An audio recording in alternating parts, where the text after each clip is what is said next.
What's up, YouTube? Been a while, huh? Today we're gonna talk The Walking Dead, Volume 29. Lines will be crossed. There's this crazy lady. Wonder who she could be. Wonder why she got the spear pointed at you. Nothing really happens. Much like TV show. Find myself saying that every Sunday. What happened? Next Sunday. What? I don't remember what happened. What happened?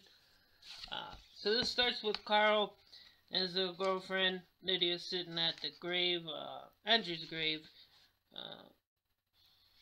So she ends up telling her a throwback story from like way before. Remember Dale? Remember Ben and Billy? Kinda, right? Like, sounds familiar. That was that old guy that was banging her, right? Yeah.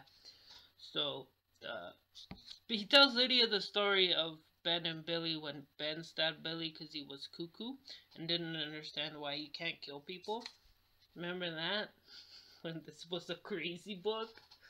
So yeah, he talks about that and then talks about how Andrea was trying to protect Ben because they wanted to kill him, so Carl killed him because he thought it was okay for a kid to kill a kid and would take the burden off the adults. So he didn't tell her that for a long time because she was like protecting him. And I'll just read you like two passages from like here to here to here. So I told her and she cried. She cried a lot, and then she wiped the tears from her eyes and she looked at me and said, "I love you."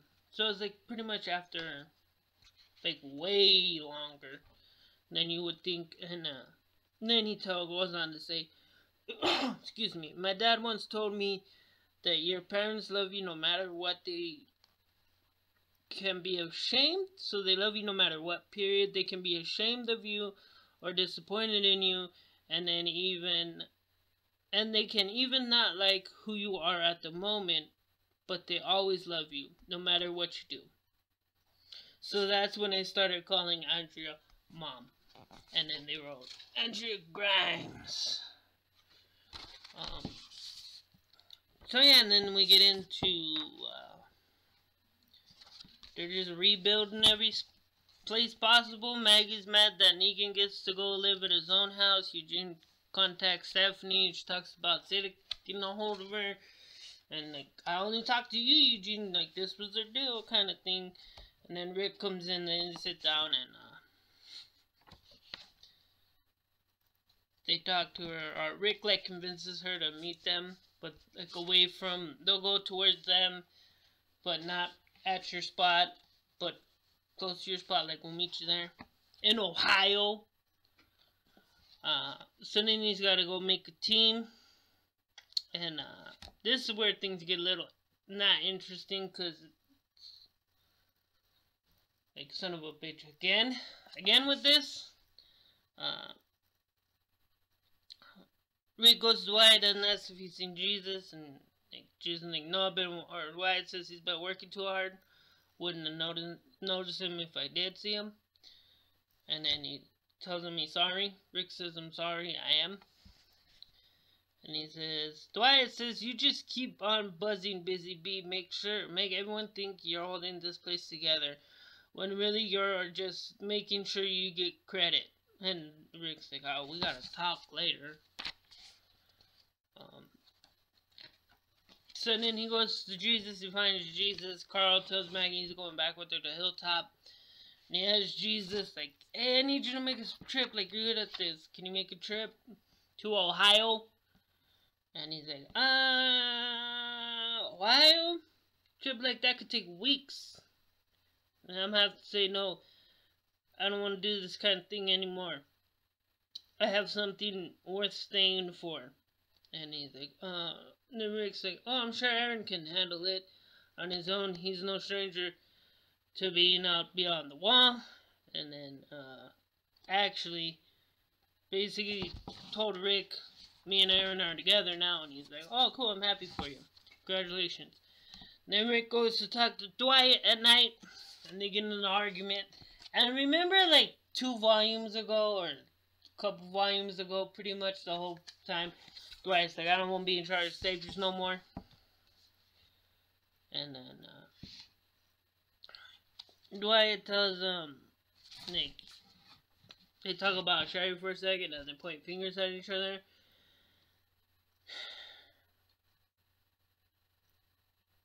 And, basically he tells him, like, I got a game with people armed, like, ready to take over this place. And, he says, like, it's your fault, Rick. Everything's your fault. Pretty much, like, before it was Negan's fault, now it's Rick's fault. All the evil in the world is Rick. That pretty much now Dwight wants to lead Alexandria and take over. And, like, they threaten each other.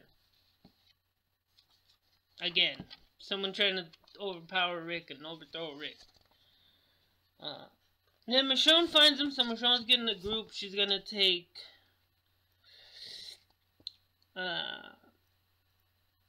Magna and Yumiko.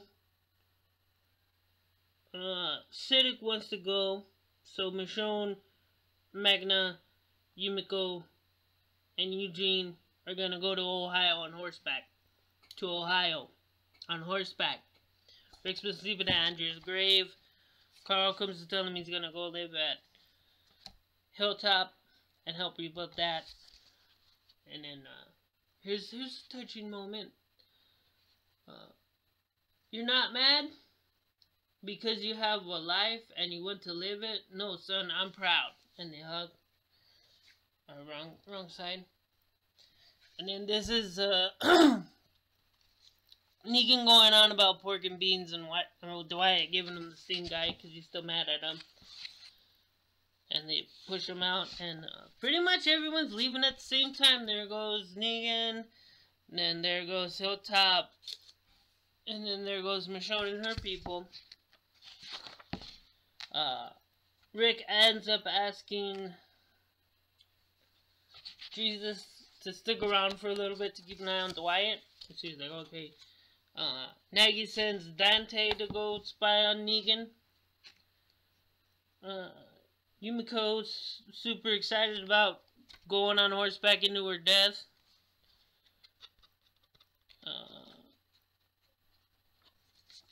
Laura and Dwight have a comment or a conversation about, like, you shouldn't. Yeah, here we go. Never really thought of Negan as a good man, but there was a time where I followed him, where I saw him as necessary. He was someone who did what others couldn't to protect the rest of us. Sounds like Rick, right? Like, the whole time we're kind of like, yeah, they're kind of the same. Don't you see, Rick, Negan? They're no different. And then she's got, like, a paranoid, like, shocked look on her face. She's like, you don't really believe that, do you? And then Rick goes to talk to Mikey because his mom died. And then they have a heartfelt moment. They're crying. Less crying for like the past 3 volumes.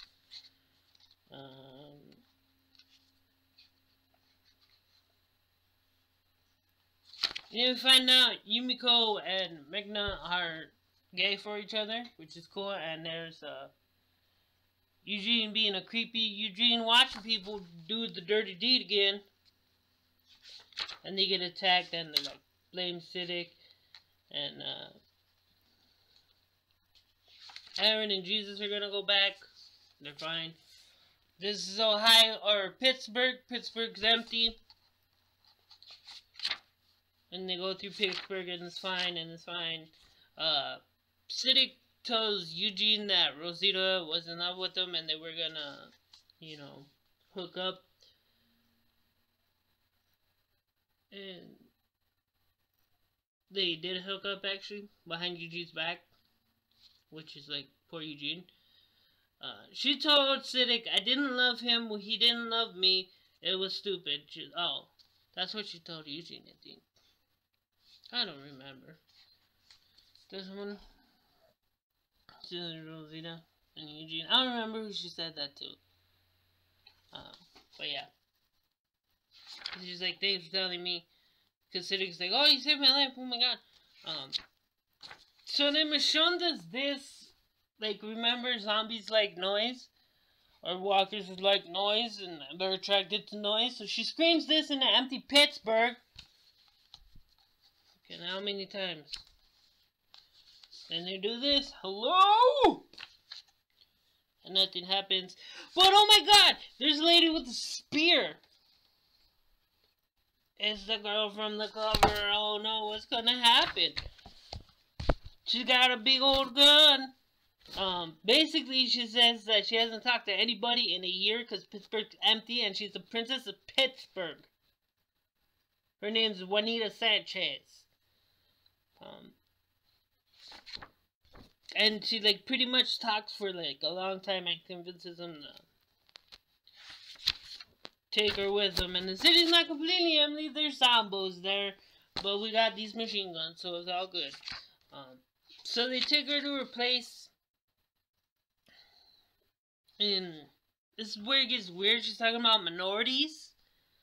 Because it's a diverse group. Which, when you think about it, it's like, yeah, The Walking Dead's always kind of been a diverse group. But we gotta point it out now.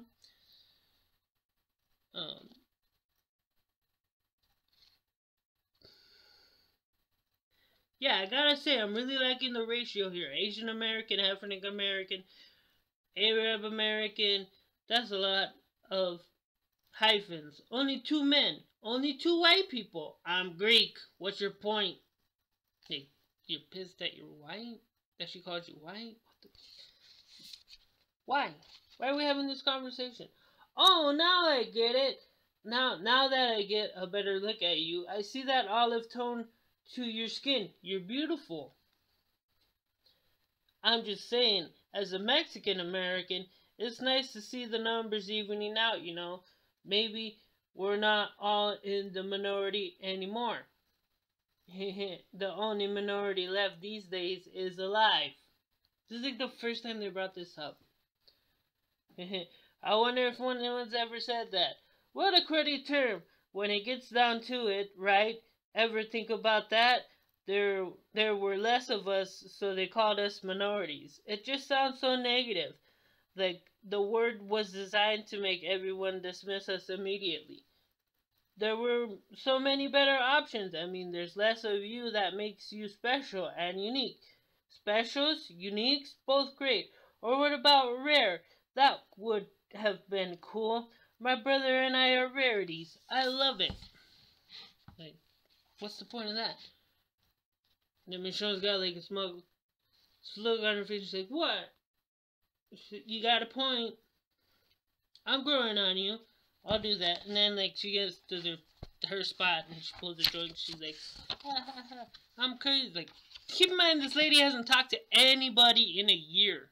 Talk to nobody for like 2 weeks and see how you feel. Look at that, boys! I brought us some horses. And then they freak out and she's like, ha ha ha! I'm just kidding. I just want to get my spear. And she gets her spear.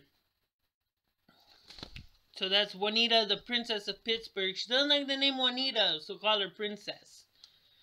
Then she's from Pittsburgh. She lived in Pittsburgh because Pittsburgh was empty. Then Mikey's hanging out with Rick, and they're digging some holes, planting, pretty much talking to somebody. Carl's working really hard, building up the hilltop, building hilltop better than ever before. He talks to Sophia, or not Sophia, talks to Lydia, and like they have a nice conversation. Pretty much everything's cool on the way to what's it called? Ohio. Carl talks to Sophia because Sophia felt left out, like she's missing her friend, because all she does is watch her brother, little Eugene. This is interesting. Speaking of like they did it again.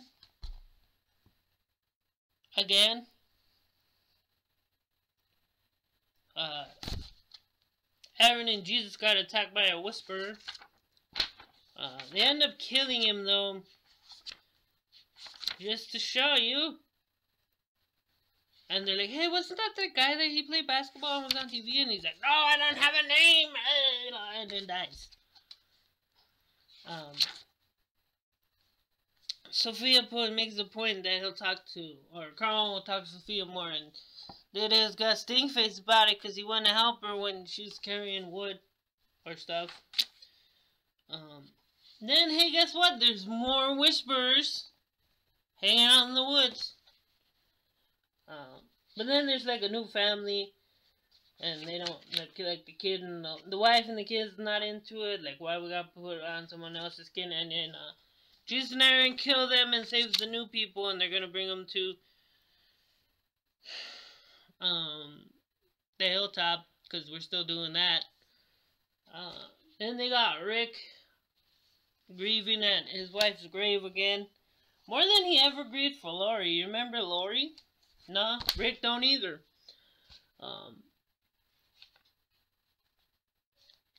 And then Laura's giving Dwight shit.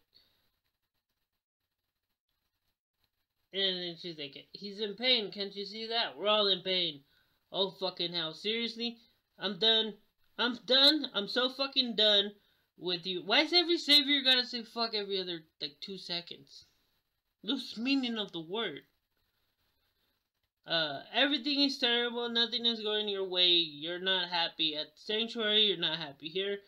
I'm sorry if you're so distraught over what's behind you that you can't see the good things in front of you. Laura, please, no, fuck off.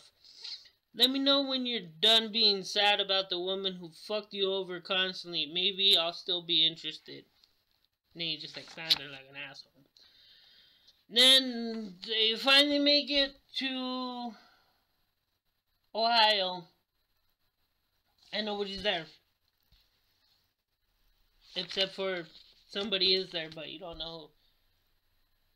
And you won't know who until you buy the next volume, number 30, that comes out in September. Negan's getting flowers, putting them on his wife's grave, or Lucille's grave, which is just a splinter baseball bat, wrapped in barbed wire, but he made that cross.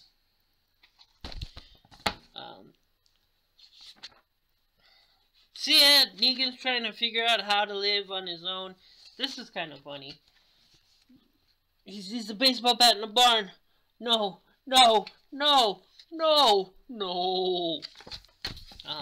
Then he grabs the base, he pretended like the bat was a woman, or like a new woman, and that's why he couldn't get it. But then he found some barbed wire, baseball bat, barbed wire, wraps the baseball bat, barbed wire again.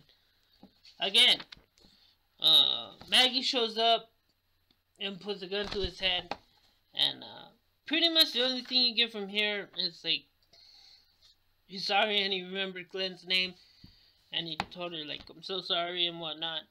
And then Maggie's like, do you remember your wife? You remember her voice, what she looked like? And he's like, yeah, I do. Sometimes I think so. I remember conversations with her. She's like, oh, I only remember Glenn's eyeball hanging out his face because what you did, and him screaming my name when you're bashing his face in. And then Negan's pretty much begs her to kill him because he feels so bad and doesn't want to be alone anymore. And dead by himself. And then she's not gonna do it because he's gonna suffer. And he's pretty much just kill me, kill me. Pretty much Negan is dead, and now it's sad, mopey Negan. I live on my own Negan. Which is oh boy. She kissed Dante finally. And he's like, let's go home. And then Negan burned his new baseball bat wrapped in barbed wire. And walks away. To be continued. That's it. Saved it $20. $17. That's it. I'll probably read 30, but they really gotta do something cool to make me go oh wow, I'm gonna keep buying, spending 15 or 20 bucks a year, or 40 bucks a year on this, because something to do with the show. If something doesn't happen this season, I'm out. Peace. Feel free to follow me on all the things. I don't think I updated them, but yeah. See ya.